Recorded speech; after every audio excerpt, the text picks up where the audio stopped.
je vais pas en faire 3, je vais en faire 15. La commande, cher Jamal, c'était 15 minutes, il y aura 15 scoops. Donc ce topo n'a qu'un seul intérêt, c'est de présenter des bonnes références que vous avez par devant vous avec le book qui vous a été remis. Premier scoop, cette vieille molécule, on vient de lui découvrir un nouveau mécanisme d'action. Vous allez noter pour chaque plaque une référence de qualité, des grandes revues. Voilà. La metformine, ça agit sur l'AMPK au niveau intestinal. Et ceci va mettre en branle une voie d'activation qui sera le GLP1, la voie neuronale, le cerveau et au bout du compte le foie. Le foie avec à la clé une réduction de la gluconéogénèse qui est le déterminant essentiel de la glycémie des 24 heures. Deuxième scoop, une action sur le microbiote. Je me suis bien gardé de vous mettre une figure en face des yeux parce que c'est absolument illisible, la flore bactérienne. J'ai juste pris la conclusion de cette bonne revue encore pour vous dire que, pour faire simple, la metformine modifie la modification du microbiote induite par le régime high fat, riche en graisse, avec à la clé un bénéfice métabolique véritablement, à savoir notamment la production de butyrate. Le butyrate est impliqué dans la stimulation de la gluconéogénèse intestinale, laquelle stimulation module quelque peu l'appétit, le poids et, in fine, la gluconéogénèse hépatique. Au demeurant, ceci est à corréler avec les phénomènes de tolérance intestinale, et qui passe notamment par un certain phénotype de transporteurs des anions organiques, OCT1 en particulier. Troisième scoop, une nouvelle formulation. Vous avez aimé la metformine IR, vous allez peut-être adorer la metformine d'IR. Alors IR, Immediate Release, XR, Extended Release, et DR, Delayed Release. En clair, glucophage, retard, re-retard et re-retard. L'idée ici, c'est une formulation qui fait que la metformine est libérée au bout du bout de l'intestin grêle, un pH à 6,5, et du coup, à ce niveau-là, est peu absorbée. Et vous voyez, si je retrouve mon pointeur, que la metforminémie est peu augmentée comparativement à une autre formulation, et comparativement aux autres formulations, et que pour autant, l'action anti-hyperglycémiante est patente. Et ce qui est intéressant au bout du compte, c'est que ceci met l'intestin au cœur véritablement de l'action de la metformine et aussi pour le point de la tolérance. Pour autant, ce qui est absolument incroyable, c'est que cette vieille molécule, nous ne connaissons pas ses taux thérapeutiques. Alors, on a fait un travail chez nous, on dit en Europe, de Romain, pour reprendre toutes les publications depuis le tout début, la toute origine, ayant trait, mots-clés, thérapeutique concentration, je fais du franglais. Tout relevé. On a isolé rien moins que 120 documents qui ont proposé rien moins que 65 définitions différentes. Aucune n'est valide. Aucune n'est valide. À savoir qu'elles sont, par exemple, issues de travaux de pharmacocinétique en aigu, avec un Cmax.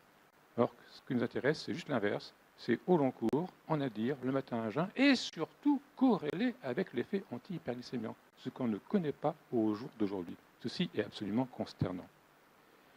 Cinquième scoop, une AMM dans l'insuffisance rénale. Donc l'Europe a déjà fait bouger quelque peu les lignes pour le stade 3A, à savoir une clearance de la créatinine de 60 à 45. Et nous menons à Amiens une étude de traitement systématique dans tous les stades d'insuffisance rénale. Merci de ne pas me faire dire ce que je n'ai pas dit. Je n'ai pas dit que je voulais traiter tous les stades. Je dis que je puis le tenter pour quelques jours dans des conditions de sécurité et voir ce qui se passe dans l'esprit d'aménager ensuite, c'est ça mon esprit, la dose, de façon adaptée sur la base d'ABAC dont je puis alors disposer. Alors, ici, 500 mg chaque jour, une semaine, toc, on arrête. Wash out, on respire. 1 gramme chaque jour, une semaine, top, on arrête. Wash out une semaine, etc. 2 grammes ici, et seulement pour le stade 1, bien sûr, la pleine dose de 3 grammes. Pour rappel, stade 1, c'est normal, clearance 120 à 90, 2, 90, 60. 3, on va le décortiquer, c'est le point sensible, 60-45, 3A, 45-30 de clearance 3B. 4, 30 à 15. et puis 5 prédialyse ou dialyse en dessous de 15. Que voit-on ainsi? Que grosso modo, on s'y attendait dans les premiers stades 1, 2, 3, 3,5, etc. Finalement, les distributions sont relativement reproductibles. Et un décroché seulement pour les stades sévères 4 et 5. Ce qui, au bout du compte, nous fait observer qu'il n'y a pas forcément du tout de corrélation avec l'intolérance métabolique, parce que le lactate, lui, demeure gentiment dans les normes, quand bien même le taux a été un peu accumulé dans les formes sévères. Et c'est ça qui m'amène vers vous aujourd'hui. Du coup, ça légitime de pouvoir maintenant prolonger sur le plus long cours, sur 4 mois, avec une dose délibérément ajustée. 3A égale 1,5. 3B égale 1 g. 4 égale 500 mg. Testons cette faisabilité avec chaque mois pendant 4 mois, dosage de la metformine, 1 dans le plasma, 2 dans les érythrocytes, et bien sûr le point d'intolérance avec les lactates. On ponctue tout ça avec une étude pharmacocinétique qui n'a jamais été faite dans l'insuffisance rénale, une dose, seule et unique, et on va monitorer la metforminémie tout au long de la journée. Pour offrir ainsi à la communauté un bouquet d'études, si je puis dire, on espère atteindre un bon niveau ainsi de publication. Je vous présente en première nos résultats de cette étude dite de follow-up. On a vu le short terme une semaine, là on est sur 4 mois. Ici le plasma, ici les érythrocytes, donc 3A, 3B, 4. Je suis vraiment content de vous montrer qu'au fil du temps, ce n'était pas un pari, il y avait un petit peu de rationnel, nos metforminémies n'augmentent pas au fil du temps. Il n'y a pas d'accumulation parce que la dose, encore une fois, aura été ajustée. Il y a même un petit peu moins ici en stade 4, mais rappelons-nous, ici on est 12 heures après la dernière prise, ici 24 heures, puisque je n'avais donné que 500 mg. Pour votre information encore, l'Europe vient d'être saisie par les autorités hollandaises pour élargir encore la prescription au stade 3B, et nul doute que nos travaux seront communiqués, je l'espère bien. Qui dit insuffisance rénale dit calcification, qui participe au pronostic du sujet insuffisance rénale. Et là, j'ai un scoop aussi à vous faire annoncer, en lien avec une belle équipe de Anvers, sur notre idée, mais c'est Anvers qui avait le beau laboratoire pour mettre cela sur pied. Le rat est rendu insuffisant rénal. Eh bien, regardez bien à droite, quand il est traité par metformine, il ne développe pas de calcification. Et quand on voit la teneur de l'aorte en ces calcifications, eh bien, on est au niveau de la mer, chez l'animal qui est traité. Mais qui plus est, il n'y a pas eu de calcification pour la bonne raison qu'il n'y a pas eu d'insuffisance rénale tout court, s'il vous plaît. On montre une néphroprotection qui a déjà été montrée dans 2 modèles, à savoir quand vous enlevez un peu beaucoup de reins, quand vous faites une obstruction. Là, on a ajouté un autre modèle, un modèle adénine. Donner de l'adénine, ceci va induire une insuffisance tubulaire, laquelle va induire une insuffisance rénale tout court, laquelle sera sortie, in fine, de calcification. Alors du coup, pour la metformine, on ne sait pas si l'effet anti-calcification, c'est direct ou via la prévention de l'insuffisance rénale, car regardez bien en haut à gauche, la créatinine n'a quasi pas décroché, s'il vous plaît. 2 mois de traitement par metformine, au moment où on induit l'insuffisance rénale normalement, elle ne se manifeste pas. Donc, j'aurai le plaisir de revenir vers vous pour vous dire, on va tenter une étude clinique de néphroprotection chez l'homme, sur la base d'un argument très fort.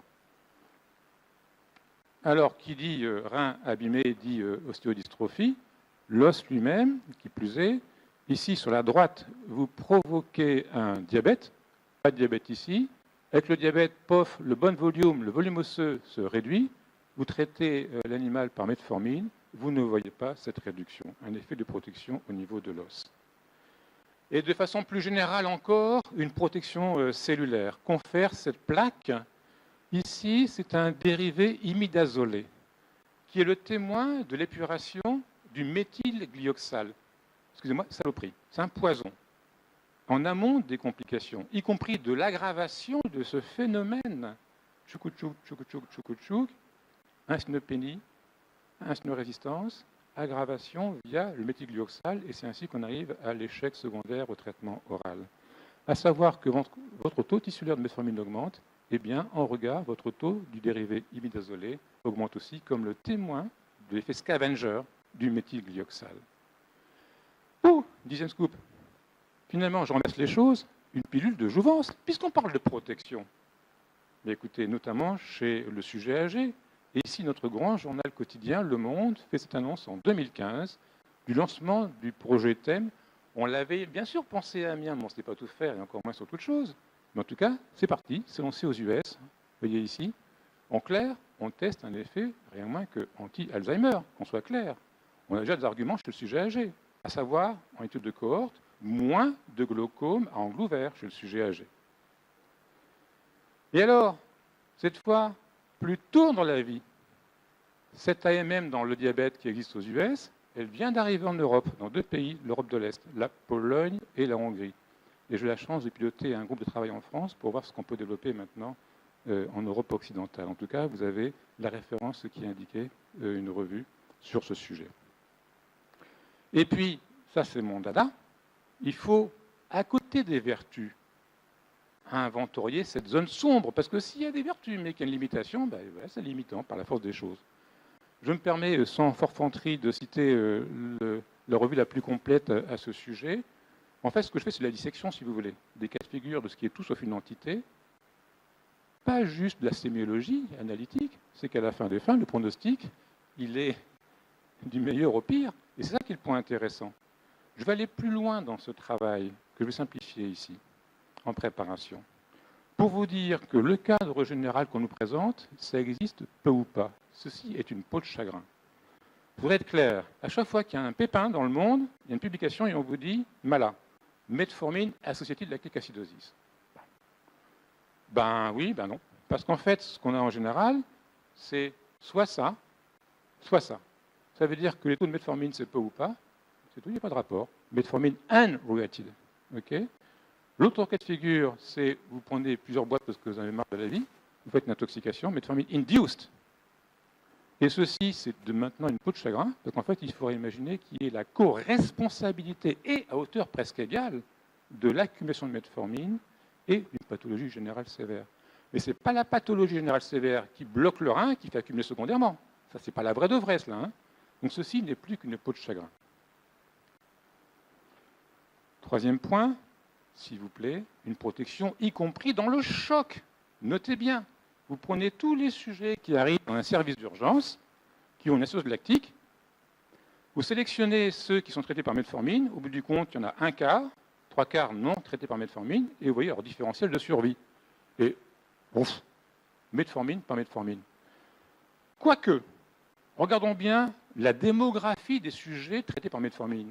Ils sont plus sévères dans cette série, plus âgés, plus de comorbidité. Et quand vous refaites la manip avec ajustement, le hazard ratio, écoutez bien, hein, c'est comme un risque relatif, hein, 0,207. Ça veut dire quoi? Moins 80% de mortalité.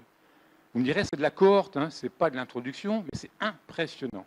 Et via notamment l'espèce réactive d'oxygène, qui est un bon candidat pour l'effet protecteur. Maintenant, ceci est en absolu. Voyons comparativement aux autres produits antidiabétiques. Bénéfice s'agissant de l'incidence des cancers versus les sulfamides. Significatif. Ici, rien moins que la mortalité globale, s'il vous plaît. Hein. Je ne prends que le point du dessus s'agissant de la mortalité globale pour la monothérapie. En bleu ou vert clair, vous avez des sujets non traités par antidiabétiques oraux. Que confère le traitement? Absolument neutre, la metformine. Au contraire, un décroché défavorable pour les... et bien plus marqué encore pour l'insuline. Tout récemment, le BMJ. Regardez bien pour les grandes complications. On est ici, s'il vous plaît, sur la bagatelle de 1,5 million de personnes.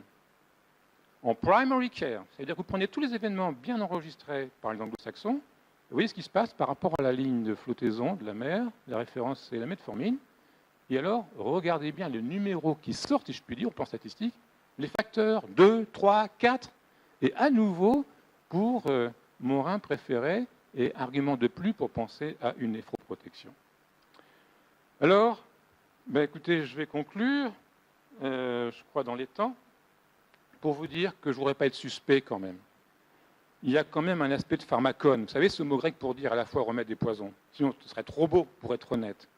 Eh bien non, il y a un petit effet poison, il faut quand même que je vous le dise. Hein. Je vous montre cela. Pour cet animal qui porte le joli nom de Pimephales promelas, hein, comme tout le monde sait, en latin. Eh bien, figurez-vous que selon qu'il vit en aval ou en amont d'eau usée, eh bien, sa gonade mâle se voit féminisée. Pourquoi? Parce que les urines sont bourrées de metformine. Donc, vous voyez ce que je veux dire? Si on étend encore les prescriptions, pour la raison de ces effets bénéfiques qu'on vient de démontrer, il y a un effet environnemental. Pour finir très sérieusement, vous me permettrez avec émotion de dédier cette communication à deux bons amis de Oujda, aujourd'hui disparus à gauche. Je vous remercie.